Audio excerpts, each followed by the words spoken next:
अर्जुन के जीतने में एक ही रोड़ा है, एक ही व्यक्ति है जिससे माधव को भी लगता है कि ये शक्तिशाली रहा तो मेरा दोस्त, मेरा भाई युद्ध हार सकता है। भगवान ने उसे कितने प्रेम से टैकल किया है। राजनेताओं को सीखना चाहिए, कृष्ण से कूटनीति सीखनी चाहिए। जब संधि फेल हो गई और युद्ध लेकर माधव लौटे तो विदुर के घर पर सुबह ही सुबह कुछ मेहमान आए, कृष्ण से मिलने आए। हम भी कहीं ठहरते हैं तो नगर के लोग मिलने आ जाते हैं, महत्वपूर्ण लोग मिलने आते हैं कि कुमार विश्वास है तो हम सब कवियों से मिलने लोग आते हैं। तो विदुर के द्वारपाल ने कहा कि अंगराज कर्ण आए हैं। विदुर ने पूछा कि क्या मुझसे मिलना चाहते हैं? उनसे कहिए राज्यसभा में मिले, अब मैं अपने अतिथि के साथ व्यस्त हूं। और अतिथि भी कौन? माखन चोर। द्वारपाल ने कहा जी नहीं, वो आपसे मिलना नहीं चाहते, वो आपके अतिथि से मिलना चाहते हैं। कृष्ण ने कहा उन्हें आदरपूर्वक अंदर लेकर आओ। कर्ण आए, कर्ण ने प्रणाम किया। युद्ध में दुर्योधन की पराजय हुई हो चाहे कुछ भी हुई हो, महाभारत के जिन चरित्रों में से एक चरित्र पर मैं अंदर तक फिदा हूं उनमें से एक कर्ण भी है। क्या योद्धा है, क्या अद्भुत। हाँ। कृष्ण मुस्कुराए। कर्ण के चेहरे पर दुख और पश्चाताप का भाव था। कर्ण ने हाथ जोड़कर कहा माधव, मैं कल राज्यसभा में आपके साथ हुई बदतमीजी के लिए अपने मित्र दुर्योधन की ओर से आपसे क्षमा मांगने आया हूं। भगवान ने कहा ईश्वर तुम जैसा मित्र सबको दे जो इतने बड़े अपराध के बाद भी क्षमा मांगने के लिए आ जाता है, ऐसा मित्र सबको मिले। कर्ण ने कहा कि अगर आप मुझे थोड़ा सा भी माधव प्रेम करते हैं तो मेरे मित्र को क्षमा कर दीजिए। उसने गलती की, उसे दूत के साथ यह व्यवहार नहीं करना चाहिए था और आप जैसे दूत के साथ तो सोचना भी नहीं चाहिए था। भगवान ने कहा मैं उसे माफ कर दूंगा, लेकिन एक शर्त है कर्ण। अंगराज ने कहा कि इसी क्षण मैं आपको अंग प्रदेश का राज्य दे देता हूं, मेरा शरीर ले लीजिए पर मेरे मित्र को माफ कर दीजिए। कृष्ण ने कहा शरीर देने की इतनी उतावली में मत आओ अंगराज, समय तय हो चुका है, सबको देना पड़ेगा, तुमको भी देना पड़ेगा, पक्का तय हो। कर सकते हो तो इतना करो, अब मैं वापस पांडवों के पास जा रहा हूं, हस्तिनापुर की सीमा तक मुझे छोड़ के आओ। उसने कहा इससे बड़ा सौभाग्य का होगा कि मैं आपको छोड़ने चलूं? आइए मेरे रथ में बैठिए। कृष्ण ने कहा कि ठीक है, मैं तुम्हारे रथ में बैठ जाता हूं। आपकी कार में कोई बहुत बड़ा आदमी बैठने लगे तो कभी भी ड्राइवर से गाड़ी मत चलवाना। ड्राइवर से कहना तू नीचे उतर, सवार बहुत बड़ा है, अब ड्राइव मैं करूंगा, गाड़ी खुद चलाना सवार। कर्ण ने अपने चालक से कहा कि नीचे उतर, इस रथ पर त्रैलोक्य का स्वामी बैठने वाला है, ड्राइव मैं करूंगा। और कर्ण तो ड्राइवर का ही लड़का है, सूत पुत्र है, उसको तो आता ही है रथ चलाना, और रथ चालक का बेटा है। कर्ण रथ चलाने लगा। भगवान पीछे से उतरकर कर्ण के पास आकर बैठ गए और थोड़ी देर बाद उसका रथ छोड़कर उसे अपने रथ पर बिठा लिया।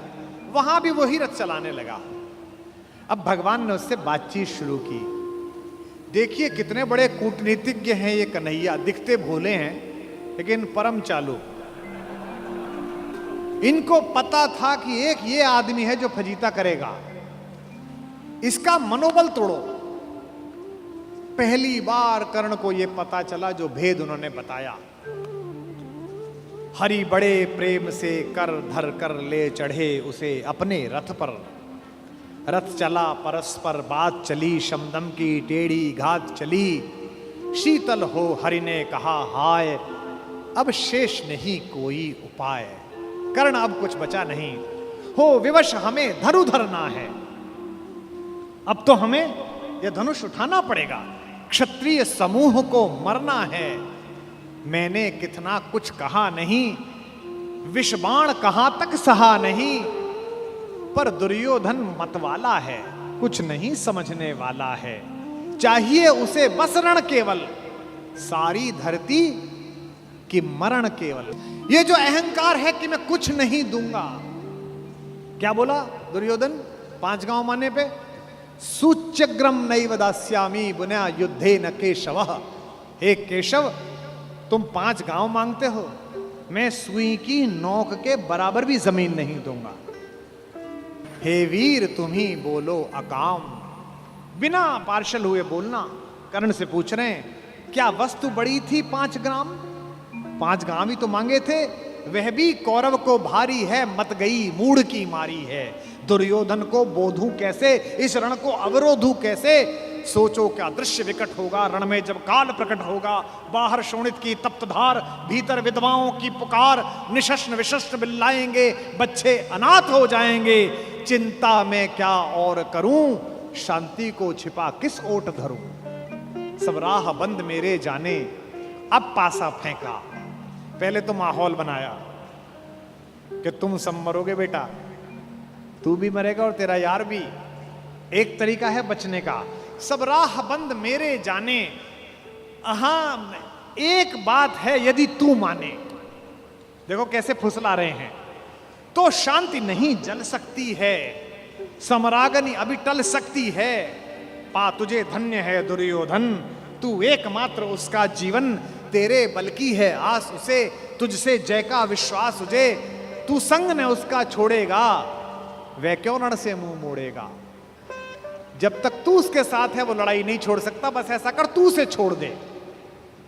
क्यों? क्या अघटनीय घटना कराल। एक बात बताऊं तुझे कर्ण, एक बड़ी कराल घटना इस खानदान में हो गई है, तुझे पता नहीं है। तू प्रता कुक्षिका, प्रथा मतलब कुंती, तू कुंती कोख का प्रथम लाल। तू कुंती का पहला बेटा है।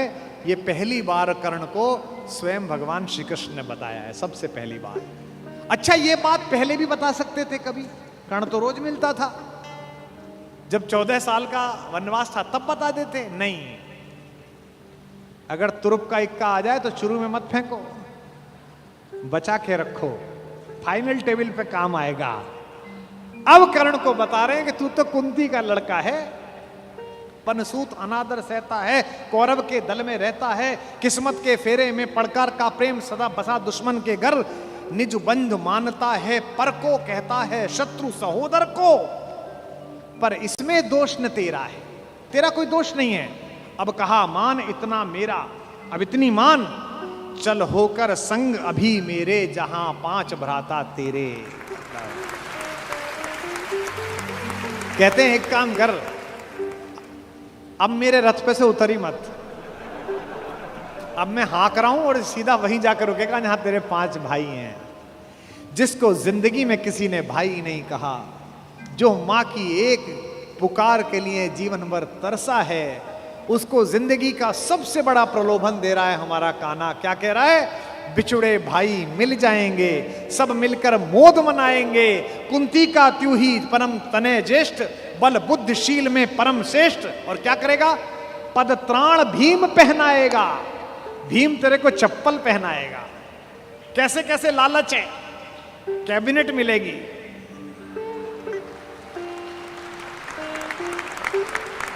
और उसमें भी कोई छोटा मोटा मिनिस्टर नहीं, सीधा ही प्राइम मिनिस्टर। पद त्राण भीम पहनाएगा, हैं? धर्मादिप युधिष्ठिर चमर डुलाएगा। तेरे दरबार के बाहर कौन खड़े होंगे? पहरे पर पार्थ प्रवर होंगे। जो तेरा दुश्मन है, तेरा छोटा भाई अर्जुन, ये तो तेरा एनएसजी कमांडो बनेगा। पहरे पर पार्थ प्रहर होंगे, सहदेव नकुल अनुचर होंगे। सब लोग तुझे पहचानेंगे, असली स्वरूप को जानेंगे। खोई मणि को जब पाएगी, आखिरी दाव जो मारा है, खोई मणि को जब पाएगी, कुंती फूली न समाएगी।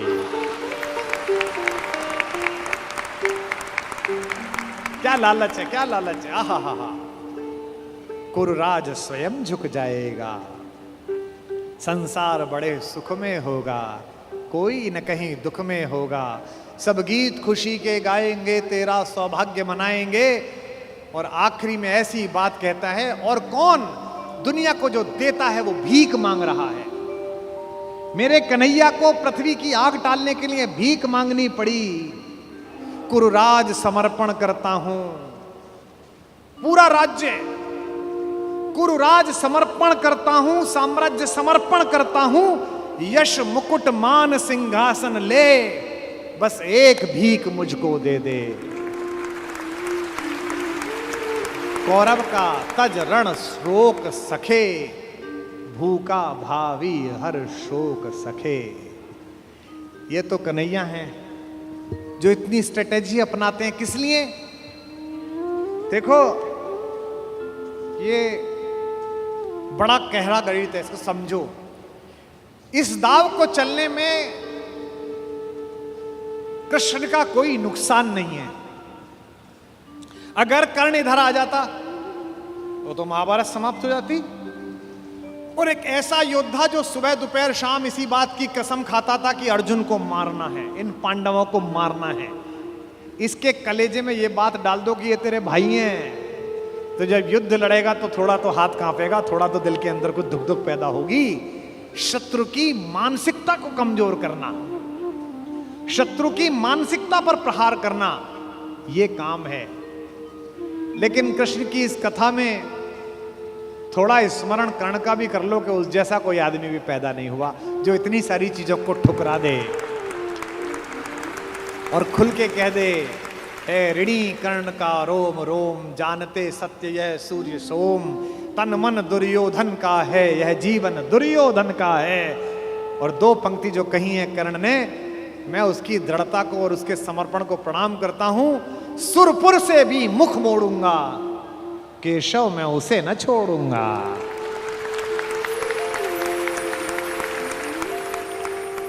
ये जो चरित्र है कृष्ण का योजना बनाने का, पहले कुंती को भेजा, जाओ बता के आओ कि तुम उसकी मां हो। मां ने कहा कि तू वापस आ जा, तो उसने एक वरदान दिया मां को। मां ने कहा, अभिलाष लिए तो बहुत बड़ी आई थी, पर आस नहीं अपने बल्कि लाई थी। था एक भरोसा यही कि तू दानी है, अपनी अमोघ करुणा का बड़ा अभिमानी है। उसने भी कहा, मां मैं तुझे वचन देता हूं कि तेरे 5 बेटे जीवित रहेंगे।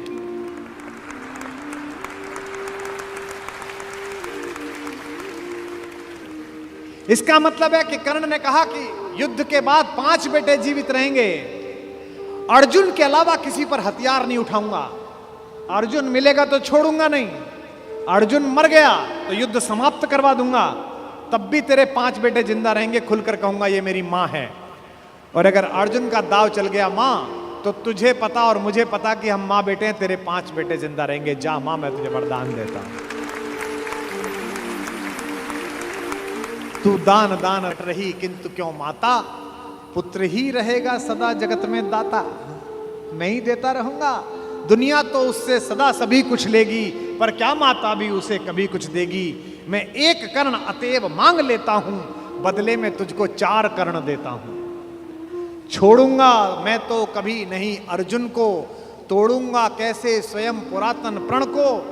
पर अन्य पांडवों पर मैं कृपा करूंगा, पाकर भी उनका जीवन नहीं हरूंगा। और जिन्होंने महाभारत पढ़ी है उन्हें पता है कि जब कर्ण सेनापति बना, उस दिन उसने 4 पांडवों को 5 बार पकड़ के छोड़ दिया। भीम तो उसके रथ के आगे आके नृत्य करने लगा, गुस्से में रोता हुआ कि मुझे अपमानित करके छोड़ता है, मैं क्षत्रिय हूं, मेरा वध कर, मुझे मार दे। और गालियां बकने लगा, तू सूत का पुत्र है, तुझे क्या पता कैसे लड़ा जाता है। भीम के रथ को तोड़ दिया अपने तीरों से कर्ण ने। उसी कर्ण को इन्होंने, जो पीछे खड़े मुस्कुरा रहे हैं, बिना शस्त्र के मरवा दिया। उसके हाथ में कोई धनुष नहीं और मरवा दिया। अर्जुन से कहा, मार, अभी मार। आपको लग सकता है कि ऐसा क्यों हो गया। यही कृष्ण है जो कूटनीति को इस प्रकार नियोजित करते हैं कि उसका तर्क भी साथ साथ देते हैं। रश्मिरथी में मेरे पिता में मेरे बाबा हमारे खानदान के बड़े दिनकर कहते हैं कि विपद में कर्ण को यो ग्रस्त पाकर, सराशनहीन अस्तव्यस्त पाकर, जगाकर पार्थ को भगवान बोले, खड़ा क्या देखता है मौन भोले। सराशन तान, बस यही अवसर यही है, तान मार इसको, घड़ी फिर और मिलने की नहीं है। विषख कोई बाण, बाण कोई गले के पार कर दे, अभी ही शत्रु का संहार कर दे। क्या कह रहे हैं कृष्ण? सोचो क्या कह रहे हैं। धर्म की धुरी लाने वाले, जिन्होंने पैदा होने से पहले यह कहा था कि भैया जब जब धर्म की हानि होगी तब तब मैं आऊंगा। यदा यदा ही धर्मस्य ग्लानिर्भवति भारत अभ्युत्थानम अधर्मस्य तदात्मानम सृजाम्य। हम धर्म की स्थापना के लिए आए हैं और निहत्ते को कह रहे हैं मार मार मार। ये क्या है? ये अधर्म है कि धर्म है? अब मैं तर्क दे रहा हूं कृष्ण की ओर से, जो कृष्ण ने उस समय तर्क दिए होंगे। कहते हैं श्रवण कर विश्व गुरु की देशना यह, विजय के हेतु आतुर ऐशना यह। सहम उठा जरा कुछ पार्थ का मन, विनय में ही मगर बोला अकिंचन। नरोचित किंतु क्या यह कर्म होगा, मलिन इससे नहीं क्या धर्म होगा। हंसे केशव वृथा हट ठानता है, अभी तू धर्म को क्या जानता है। कहूं जो पाल उसको धर्म है ये, मैं जो कह रहा हूं वो कर। हनन कर शत्रु का सत्कर्म है ये। क्रिया को छोड़ चिंतन में फंसेगा, उलटकर काल तुझको ही घसेगा। ये जो हमको सिखाते हैं कि हम दूसरे की सीमाओं का अतिक्रमण करके घर में जाके ना मार के आए, इनको पूछो कि जिस समय हिंदुस्तान के चौराहों पर बम फटते थे, इनको पूछो कि जम्मू कश्मीर में जाते हुए हमारे सीआरपीएफ के जवानों के मुंह पर मतदान के समय जाते हुए ये लफंगे चांटे मारते थे। इनको पूछो कि पड़ोसी के भीख मिले हथियारों से हिंदुस्तान की मां बेटियों को आतंकित करने वाले और केसर की क्यारी में बारूद भरने वालों को सीमा के अंदर पार घुस के मारा जाए कि ना मारा जाए। देश का एक एक बच्चा कहेगा कि मारा जाए। नहीं जब पार्थ को देखा सुधरते, हृदय में धर्म का टुक ध्यान धरते, समय के योग्य धीरज को संजोकर कहा राधे ने गंभीर होकर। अब कर्ण बोला, हर पापी, हर अनाचारी, हर दुष्ट जिसने दुष्टता में साथ दिया है वो ज्ञान देने लगता है। भूल गया अर्जुन के कौन ज्ञान दे रहा है। अर्जुन के अंदर भक्ति, मनुष्यता, भावना सब पैदा हो गई। नरोचित धर्म का कुछ काम तो लो, बहुत खेले जरा विश्राम तो लो। फंसे रथ चक्र को जब तक निकालूं, धनुष धारण करूं, प्रहरण संभालूं। रुको तब तक चलाना बाण फिर तुम, हरण करना कर सको यदि प्राण तुम। नहीं अर्जुन शरण में मांगता हूं, समर्थित धर्म से रण मांगता हूं। कर्ण कहता है कि धर्म से युद्ध करो। कृष्ण मुस्कुराए कि बेटा अब फंसा के, अब मैं तुझे धर्म समझाता हूं, है ना। उपस्थित देख हो न्यायार्थ हरि को, निहारा पार्थ ने हो खिन्न हरि को। अर्जुन का तो सॉफ्टवेयर हैंग हो गया। इसे मारूं कि ये जो कह रहा है धर्म वो पालू। और जब सॉफ्टवेयर हैंग हो जाए तो क्या करना चाहिए? जब तुझसे ना सुलझे तेरे उलझे हुए धंधे, भगवान के इंसाफ पर सब छोड़ दे बंदे। खुद ही तेरी मुश्किल को वो आसान करेगा, जो तू नहीं कर पाया वो भगवान करेगा। उपस्थित देख यो न्यायार्थ हरि को, निहारा पार्थ ने हो खिन्न हरि को। मगर भगवान किंचित भी न डोले। अभी तक तो हंस रहे थे, मुस्कुरा रहे थे, करते मार। जैसे ही कर्ण ने धर्म बोला, भगवान के अंदर से आग निकली। कुपित हो वज्र सी यह बात बोले, प्रलापी ओ उजागर धर्म वाले, बड़ी निष्ठा बड़े सत्कर्म वाले। मरा अन्याय से अभिमन्यु जिस दिन, कहां पर सो रहा था धर्म उस दिन।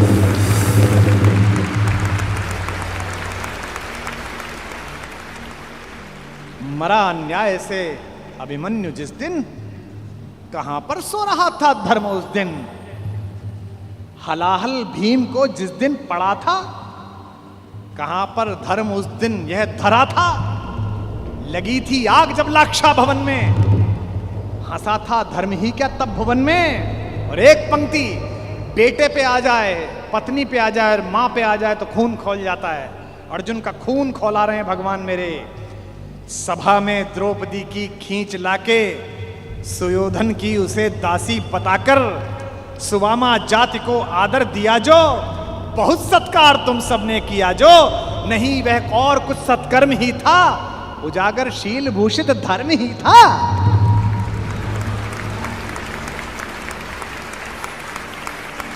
जिस दिन एक रजस्वला बेबस महिला को बाल से खींचकर तेरे दोस्त का नीच छोटा भाई लाया था, और तेरे उस तथाकथित मित्र ने अपनी जंघा पर हाथ मारा था कि यहां बैठेगी, उसी दिन तय हो गया था कि इस जंघा पर धर्म युद्ध के खिलाफ चोट पड़ेगी।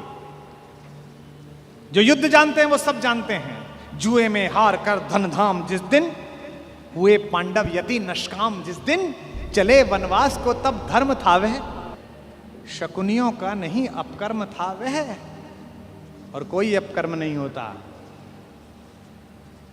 कटी से नीचे प्रहार करना अधर्म है, लेकिन दुर्योधन की जंघा तोड़ी भीम ने, कोई नहीं। ये जो रणनीतिकार कृष्ण है। खांडव दहन हुआ, आप सबको पता है, आग लग गई, आग बुझी नहीं, इंद्र से भी नहीं बुझी। तो इंद्र ने अपने बेटे से कहा, अर्जुन से कहा कि भाई बुझा। सर्पों ने कहा कि बुझा। अर्जुन ने बादलों में तीर मारा और बादल बरसे। जब पुरुषार्थ आ जाता है तो तीर आदमी ऐसे ही मारता है, कभी बादल में मारता है, कभी जमीन में मारता है। पिता में भीष्म जब पड़े हुए थे शरशैया पर, उनके मुंह से निकला पानी। कोई सोने के मटका लाया, कोई चांदी के मटके लाए।